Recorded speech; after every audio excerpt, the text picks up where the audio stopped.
What's up, sunshine? Rise up. I'm Coy Wire. This is CNN 10, the best 10 minutes in news because of you. Got to meet some of you this weekend. All my new friends at Youth Villages Inner Harbor in Douglasville, Georgia. I see you, Mr. Wilbur and Mr. Blue.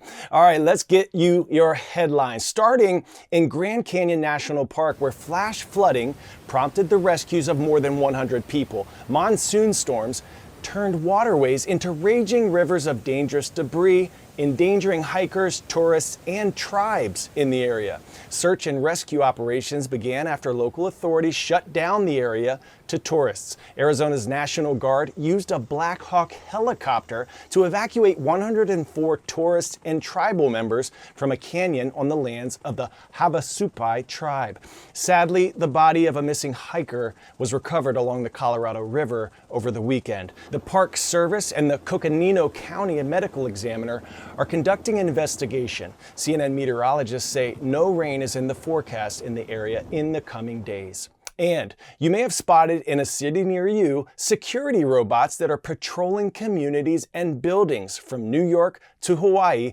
These oblong bots are using a suite of sensors to help out human security guards in their duties. Experts and manufacturers say their strength lies in their advanced technologies working alongside security officials. But they've also sparked concerns about privacy issues and potential job losses for humans in the security field. Critics are also raising questions about their effectiveness in keeping the public safe. Right now, there is a lack of public data to prove just how effective these robots are, so we'll still have yet to see whether they can be a reliable security solution. Next, in Princeton, New Jersey, a high school reunion unlike any other. A group of former students, athletes, and coaches from Princeton High School have been rallying together over the last 16 months. That's how long their former classmate, Evan Gershkovich, was wrongfully detained in Russia. The 32-year-old Wall Street Journal reporter was convicted of espionage there in a sham trial and sentenced to 16 years in a harsh penal colony. Despite the circumstances, Gershkovich's family, colleagues, and community of former classmates back at home kept hope alive. For 491 days, they all kept his story in the public consciousness, and on August 1st, their efforts paid off. Gershkovich was among 24 detainees released as part of a complex prisoner swap between Russia, the U.S., and other Western nations. Here's how they kept the fight for his release and are now finally welcoming him home. That's right. Well, it's Evan's former high school soccer coaches, some of his former teammates who gathered here, and they're all breathing a sigh of relief to learn that Evan is finally home. You see, this is a community that saw Evan grow up. He went to Princeton High School where he played soccer, won the state championship when he was a senior. So this is a community of people that have watched him grow up, followed his career. And when they found out that he had been taken into custody and put into a Russian prison, they jumped right into action. They tried to figure out what they could do as a community to support him. They partnered with the Wall Street Journal and held a series of events to keep Evan's name and his story in people's minds. They worried that as time went on, that somehow people would forget about Evan's story. So they've been holding these types of events. In fact, the event that was held here was originally scheduled to be another one of these awareness type of events. But when they learned the good news on August 1st that Evan was coming home, they quickly pivoted and changed this into a welcoming party. They have gathered here, the same place where they gathered as young students. This is where they gathered to celebrate their victories. They say they want to welcome him home and celebrate that he's finally free. Pop quiz hot shot. Which African nation has not one but 3 capital cities? Zimbabwe, South Africa, Tanzania, or Algeria?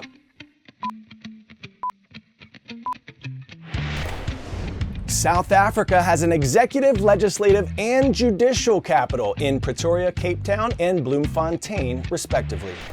South Africa's biodiversity is unmatched. It's known for being home to the largest land mammals, the African elephant and rhinos, and it's also home to marine life like great white sharks, penguins, and fur seals. Wildlife teams in Cape Town have come up with a clever way to protect the endangered seals from challenges they face from their contact with humans and plastic waste, all while showing them off to visitors. It's an early and quiet morning at one of South Africa's most visited tourist destinations, Cape Town's iconic V&A waterfront, which attracts around 24 million people annually. Situated in the oldest working harbour in the Southern Hemisphere, it's also a welcoming host to an entirely different breed of mammal.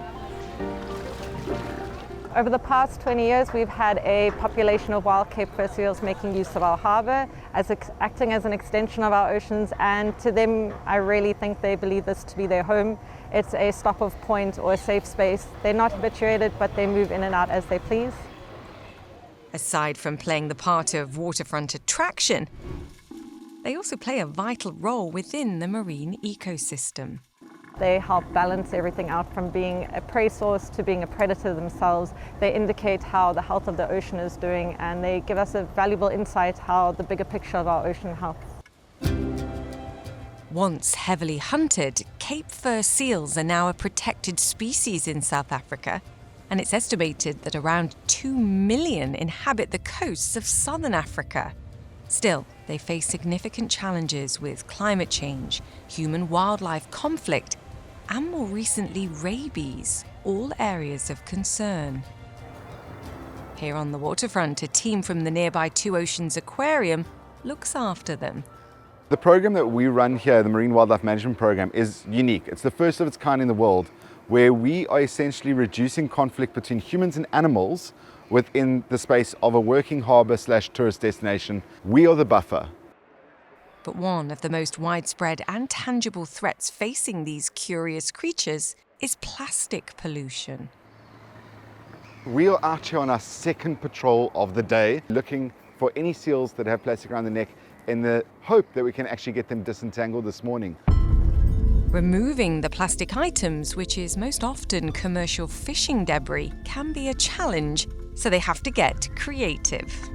So we gave them the dedicated seal platform you're going to see behind me there with all the seals resting on it. The added benefit to the seal platform is that we've made the gaps between the wooden slats very wide, and for a very specific reason.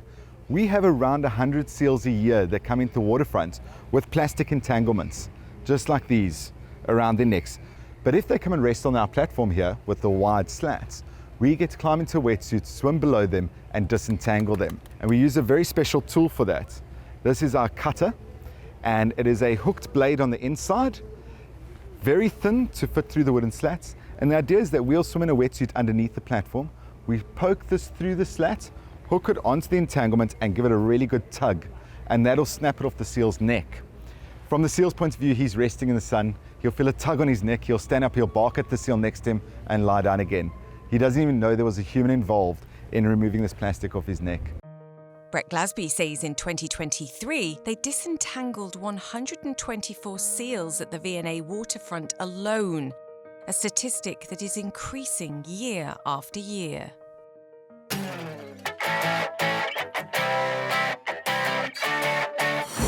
Today's story getting a 10 out of 10. It's a home run, baby. In a real-life sandlot in Kansas, complete with a dog on the other side of the fence, a group of neighborhood kids got the surprise of their lives when an MLB star asked if he could join their wiffle ball game. Kansas City Royals catcher Salvador Perez played a couple of innings with these young sluggers, and he even hit a home run. Absolutely epic. All right, superstars, today's shout out goes to Union Colony Preparatory School in Greeley, Colorado. Let them hear you howl, Timberwolves. We're keeping it moving this week and making it one to be proud of. There are going to be hurdles on your way to the finish line, but no matter what it is, just keep going. See you tomorrow, everyone. I'm Coy Wire, and we are CNN 10.